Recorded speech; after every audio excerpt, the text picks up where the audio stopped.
Okay, how to be a boss.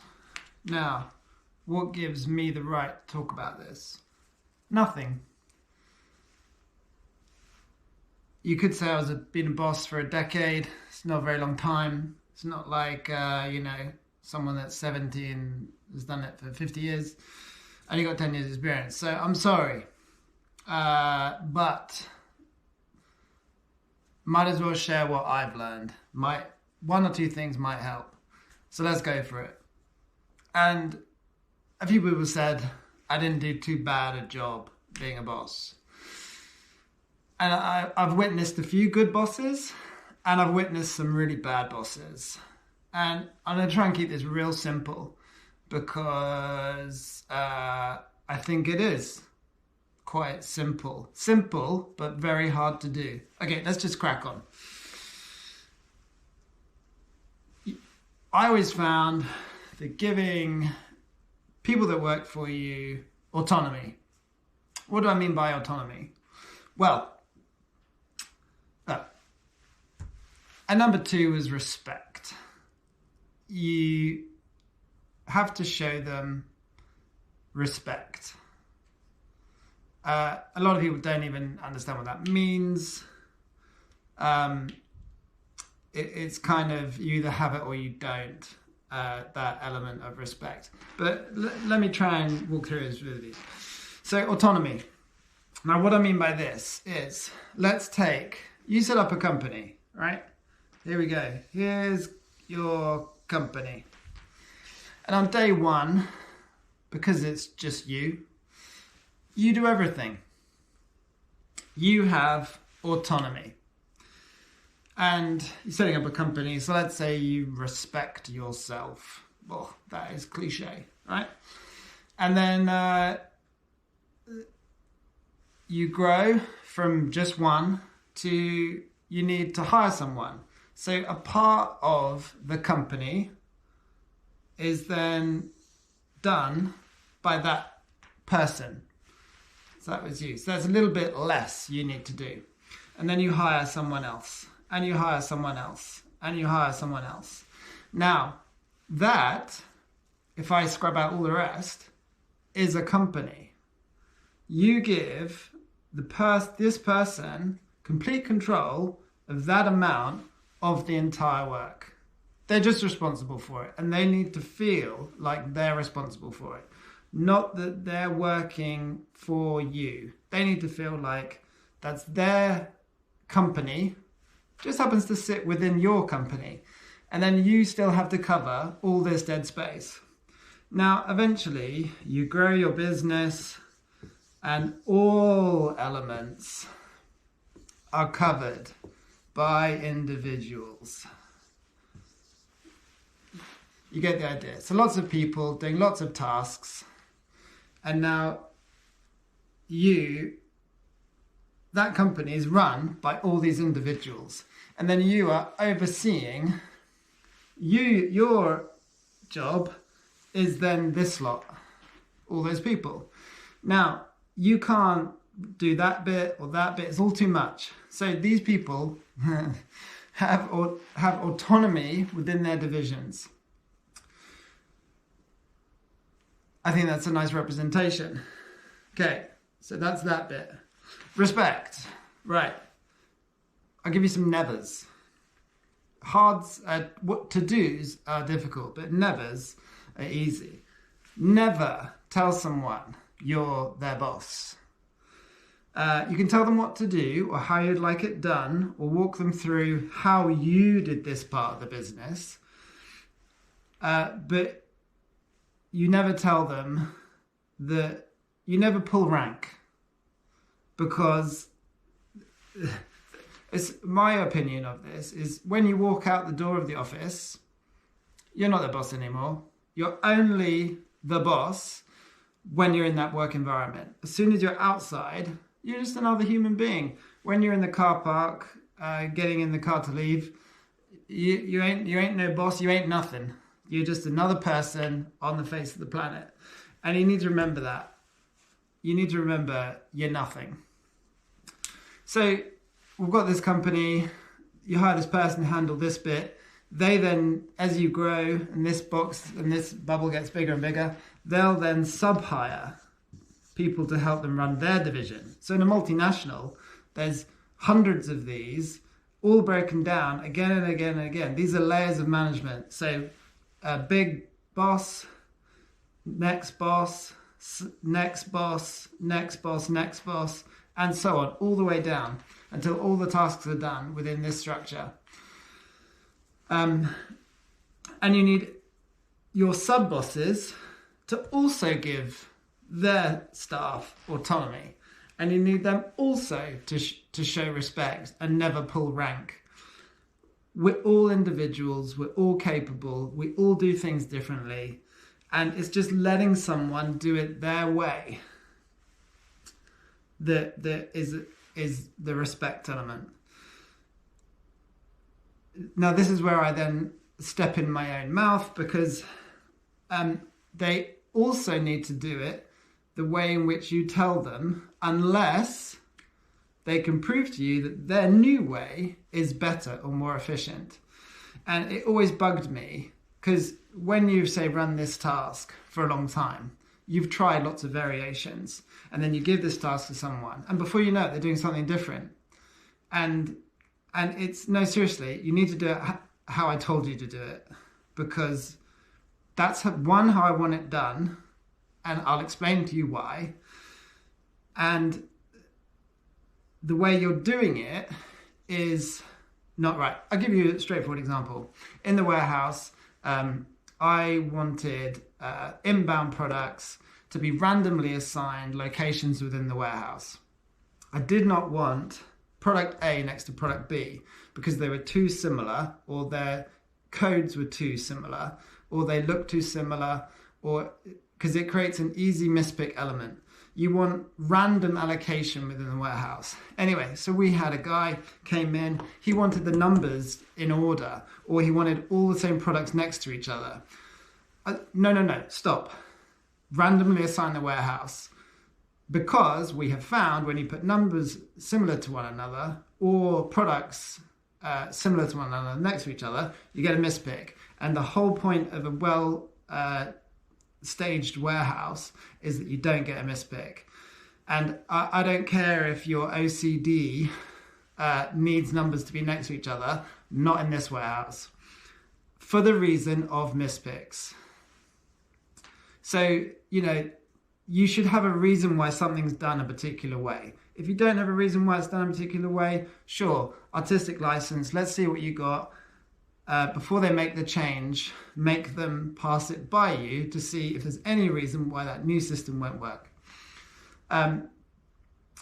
If it's a office task, like writing a product page, and you have a template of how you want a product page written, they've got to follow that, because all other product pages are written this way, and there's a reason why you structured it this way.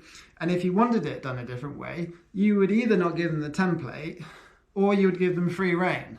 So there is, you will get people that decide they're going to do it a different way. And it's definitely worth nipping that in the bud, because you should have a reason, or you should decide early on how you want it done, and to some extent tell the person why. And then everyone's on the same page. Right, so that is basically what I believe is the crux to being a good boss. You should always lead by example. So cliche, I know. You will have done all the tasks, probably. And you should always hire someone that is better at doing that task than you were. So a bookkeeper or accountant should be better than you at bookkeeping or accounting. The warehouse person should be better than you at doing warehouse tasks. Sales people will be better than you at sales. You should. A lot of people don't like high achievers because they're worried about their own job security. That's a major downfall. You need to hire people that are better than you.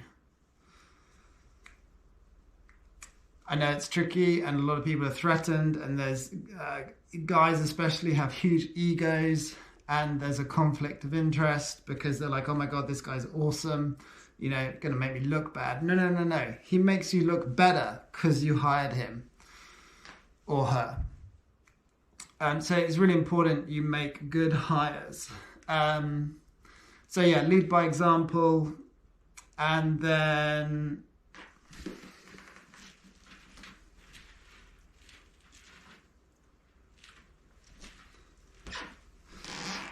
never ask a person to do a task that is a waste of time. That comes under the respect element. If it's literally to fill the time in the day, you've seriously undermined your position as a boss. I'll give you an example of when I lost complete respect for a boss I had. So it's Friday night. I had told my boss way in advance that I had theatre tickets on this particular night. And sometime on that Friday, we had a quote request come in for some pricing of a commodity we were trading at the time. And he was like, oh yeah, James, can you get this done? I was like, yeah, no problem. So anyway, got to like 5:30. We hadn't yet kind of completed the quote.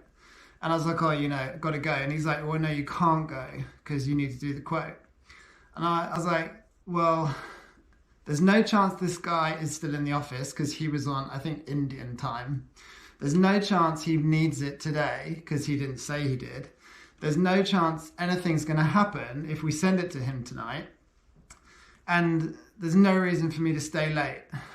And, you know, because I've told you that I need, you know, I booked the theatre. I know, first world problems, huh? Anyway, he was like, you can't go, you got to do the quote. So anyway, I stayed because I told I had to, but I just knew it was a complete waste of my time and he was a complete and utter So I stayed, I did it, I went, I was late, missed most of it, totally inappropriate, and he lost my complete respect. He didn't have any anyway, because he was fat, he was old, he didn't seem to have any purpose in what he did. He didn't understand prioritization. I mean, I know he's old and you need to show these people respect because respect works both ways. But this act of his, of like, I'm going to sabotage you and waste your time, really undermined. And from that moment on, I was job hunting. No matter what he did, I was job hunting because it was a completely inappropriate request on his part. And yeah, so the outcome was, I don't think the guy we sent the quote to replied till like Thursday, the following Thursday, and he had made me stay late on the Friday. So I was livid, and yeah, I hope that guy got fired. He was also a terrible boss because he's very aggressive. I'll give you some bad bosses now. He's very aggressive. He's very... he couldn't talk to bosses on the same level as him. He shouted at them very aggressively to their face. It was a really acidic work environment. The company was called STEMcore, and it was... I'd never witnessed anything like it since or before. All the bosses shouted at each other extremely aggressively, as if there was going to be a punch-up. I can't remember if there was or wasn't. They all were, I would say, retarded. I had bosses that would tell me they were my boss, which I found interesting.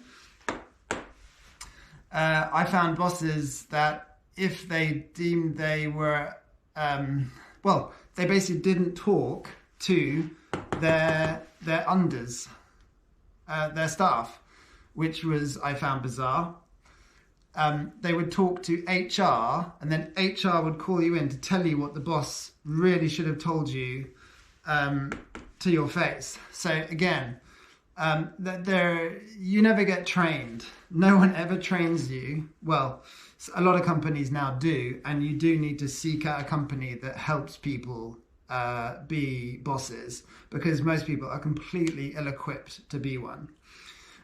There's other bosses that want to be your friend if you work for them, or want to pressurize you, for example, to go out for drinks. If they're a drinker, they'll pressurize you to go on like a Thursday or Friday night and start drinking.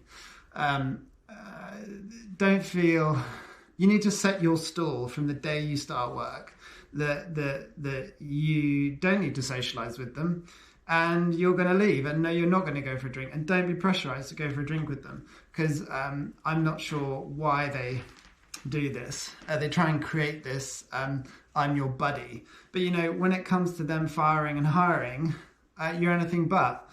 So there's some real strange work environments, and the one tip I'd give anyone is, as soon as you get a red flag in a work environment, you need to quit immediately. Do not wait and hope it gets better. Having worked at a lot of places, there are a lot of terrible bosses, a lot of acidic environments, but there are also good ones, and it's imperative you find a good one. One of the good ones was a trading firm I worked at. The feeling I like is when you're all on a level, but he just happens to be your boss. He talks to you, he could talk to you outside of work the same as he talks to you inside of work. And that for me gets a lot of respect upwards, because he had a lot of respect downwards. You're a human being, you're there just to do some work, and yet it was all for everyone's benefit, and he was a great guy. There's other people that they put themselves up here, and you are one of many down here, and they want to make you feel that way. I guess these people were bullied at school, or they were the bullies, or they're mentally retarded, which seems to be very common. But I use my jumper, that structure, and just this guy happens to be the boss. That's always seemed the best for me, because you're just a human being. Your poo stinks just like everyone else does. There's nothing special about you. That is definitely the way I feel you should feel when in a working environment. You just happen to have set up the company or got hired in to run a particular part of it because of age and circumstance or experience. Anyway, so back to the two crucial elements. You want to give everyone autonomy, including yourself. You're responsible for this, and you're responsible for that. And show respect to one another. You're nothing more, and you're nothing less than any other person in the office. That's it for now. I forgot something to add, and that was reviews and assessments. So started off with formal annual performance reviews. I thought it was completely I don't think it worked. I think if someone's done a good job, you tell them then and there, you did really good work, sincerely. A lot of bosses, you'd really go the extra mile, they'd say nothing, and then at the end of year review, they'd only bring up what have you done the last few weeks. If you want to be a good boss, when someone does a good job, or even just a mediocre job, you say, that's good work. And in the same way, I'll say, that wasn't your finest, was it? And they'll often admit, yeah, you know what, it wasn't. But, try a bit better next time, you need to sharpen up. It's not really good enough. I was a big believer in the variety of tasks. Having worked at companies where you did this one thing all day forever, I found it led to insanity. And in the end, you had to leave because you did such a good job. They left you in that role because they knew because you were doing such a good job, basically. So I was a believer in someone working here, also here, here, here, here. And on any particular week, they had a dozen different tasks to do. It really seemed to help people feel job satisfaction and a variety, which you may not think it, but people need. They need variety in their tasks. By giving that variety, it also means they gobble up more work. Because if you leave them in that one task, don't worry, they'll drag out the whole day doing that task. But if you give them 6 tasks to accomplish in that day, including the one that would have taken them all day, you'd be amazed at how they knock out those 6 tasks. And I'm not joking, saw it all the time.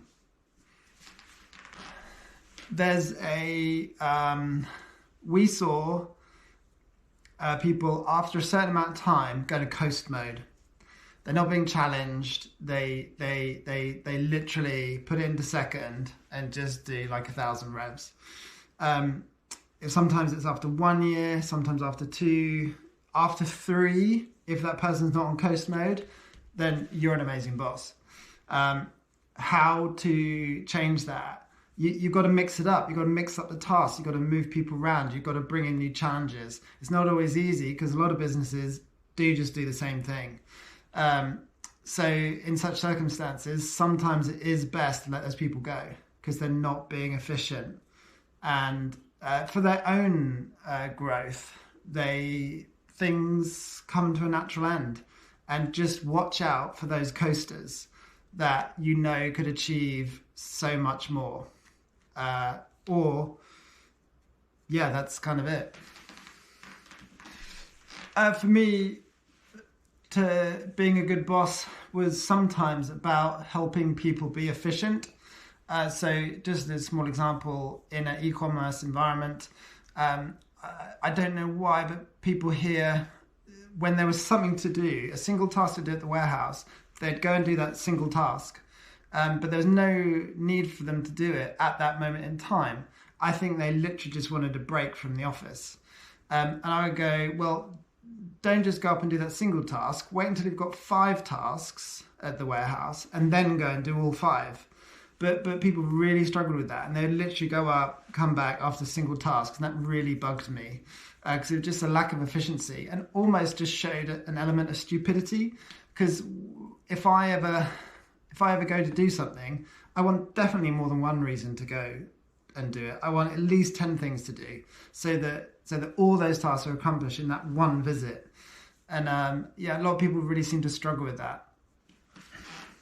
I would, in an office environment, not say no talking, but there's definitely an element, and I can see why bosses give themselves offices, because you need to concentrate for long periods of time sometimes. And in an office environment where people are walking around, it's really hard to get in the zone and to get flow, especially if you're writing something or reading a long document. You do sometimes need an hour, 2 hours of focused work without being distracted. In the end, what I did was, there was this one guy, he just wouldn't stop interrupting me for the most small, most mundane, most stupid reasons. I said to him, look, anything, email me, because I don't want you to ask me. There's no need to ask me this. It's not timely. Email me your questions and I'll get to them when I get to them, when I clear my inbox. And if you've got a bit of paper for me, because he always kept coming around with bits of paper, put it in. I had to create an in tray for him to put it in. And it's like, is there anything that's going to need me right now? Because otherwise, I don't want to hear from you because I need to concentrate and I need to get work done without interruption. It sounds silly and I don't know if I'm being respectful, but I felt like the constant interruption was a problem. And I do think in an office, you do sometimes need silence. I've got more on this from other companies I've worked for. But for now, I think it's a nice, simple concept. People need autonomy and people need respect, both ways. That's it.